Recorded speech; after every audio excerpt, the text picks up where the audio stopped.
To discuss the economic impact of this so-called infrastructure bill and also what's really going on here is columnist at The Hill, Kristin Tate. Kristin, good to see you. Great to be with you, Buck. So they keep trying to change the definition of infrastructure to include whatever the Democrat Party wants, right? Childcare is infrastructure. Charging stations for cars that people don't even have, electric cars people don't even have yet, that's infrastructure. All the things they want. Broadband is infrastructure. What do we know about what we're actually seeing in the so-called infrastructure bill and the kind of impacts it would have on the economy? Well, look, this is just another example of the Democrats using important sounding names to expand the size and scope of government in ways that have nothing to do with the name of the bill. They did the same thing with the so-called COVID relief bill, which was also largely a political slush fund. It's the same with this infrastructure bill. Only a slim percentage of the spending would go to actual traditional infrastructure like highways and bridges. And the rest of it's just going to initiatives like college debt relief, bailing out people's debt when they went and got these impractical college degrees from liberal arts schools, free child care, and a slew of other big government programs. But here's what's really infuriating, Buck. We have a huge amount of debt in this country. It's going to cripple us, and this bill will be paid for by more debt and by money printing, which will lead to inflation, which makes us all poorer. So it's a lie when people say, oh, these bills are funded by tax dollars. That's simply not true. We're funding this with printed money and with more debt. It's debt that all of us will have to pay back eventually, and the value of the dollar will continue going down. What taxes, other than corporate tax, do we know they're actually willing to go forward with here? You're right. They keep saying that the rich will pay for this, but then it seems to get all hazy on the details. So they're going to print, but they're also going to tax. I know you've written a book on taxes, Kristin. So Yep. where are they going to try to take this? And also, why is it that Amazon and some of these big companies are all, oh yeah, raise our corporate taxes? I have a feeling that that's because they don't think they're going to pay it. That's exactly right. And frankly, big corporations like Amazon love tax hikes on corporations because even if they were to pay any taxes, they can afford that. Their smaller competition, they get wiped out by these kinds of tax hikes. But look, we know that Biden promised to not raise taxes on anyone making under $400,000 a year. That was a lie. We now know that these tax hikes on income will affect married couples who make $200,000 each. And what's really scary about the tax hikes on income is that they're not indexed for inflation. So as inflation happens, more people in the middle class will start making the amount of money that get hit by these tax hikes. We're also going to see hikes on capital gains taxes, which hurts the middle class because, of course, 401ks and pension plans and other retirement plans get hurt when people pull their money out of the market, which capital gains tax rates encourage people to do. And then corporate tax hikes, we know that those are borne primarily by laborers. Study after study has shown this. Those kinds of tax hikes hurt employees most, and they stifle job growth.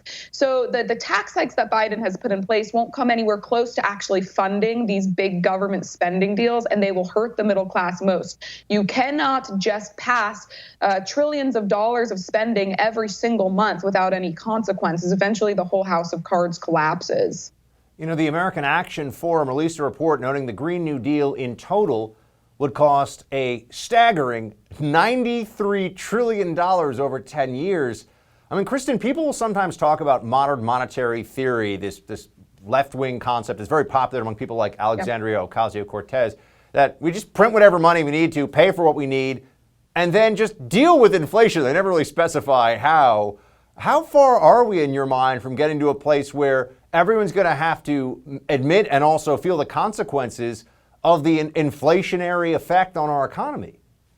Well, the day of reckoning is coming. I mean, 2 years ago, a 2x4 slab of lumber cost $2. Today, that same slab of lumber costs over $8. So inflation's already happening. We're seeing prices go up for groceries, gas, but eventually normal people will start to wake up to this. The poor always get hurt by inflation most. These are folks who still have to fill their cars with gas. They still have to get necessities at the grocery store.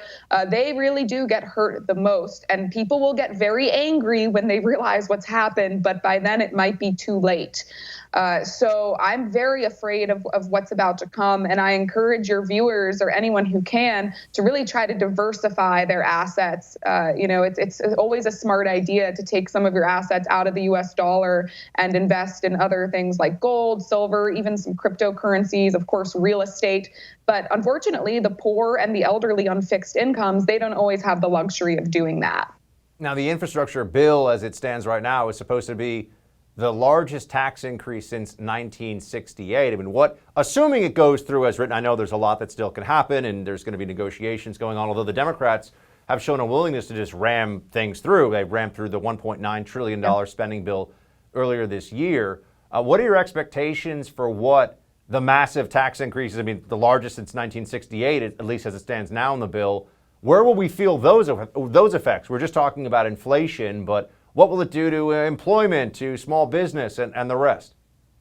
Well, the corporate tax increases will hurt employees, middle-class earners the hardest of all of these tax hikes, because studies have shown that 70 to 80% of corporate tax hikes are paid for, in a sense, by employees, and they're paid for in the sense that we see less job growth, fewer jobs created, more people getting laid off.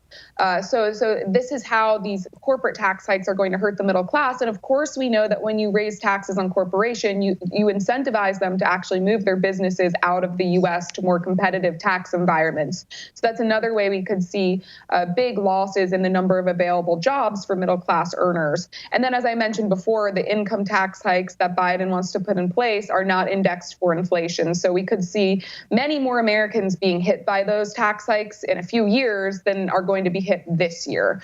So it's really a regressive tax plan, and all of this spending gets us nowhere. That's what's the most frustrating about this, Buck. I think a lot of Americans don't mind paying a little more in taxes if we're getting fundamental and vital services.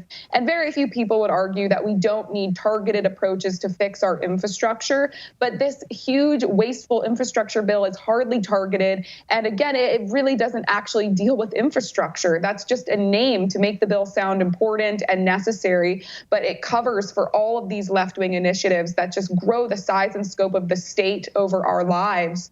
So Americans need to do the research on their own. And you can't take these politicians at their word when they tell you that these bills are so necessary for whatever it is, for COVID relief, for our infrastructure. It's just a big, wasteful excuse to spend money and grow the government.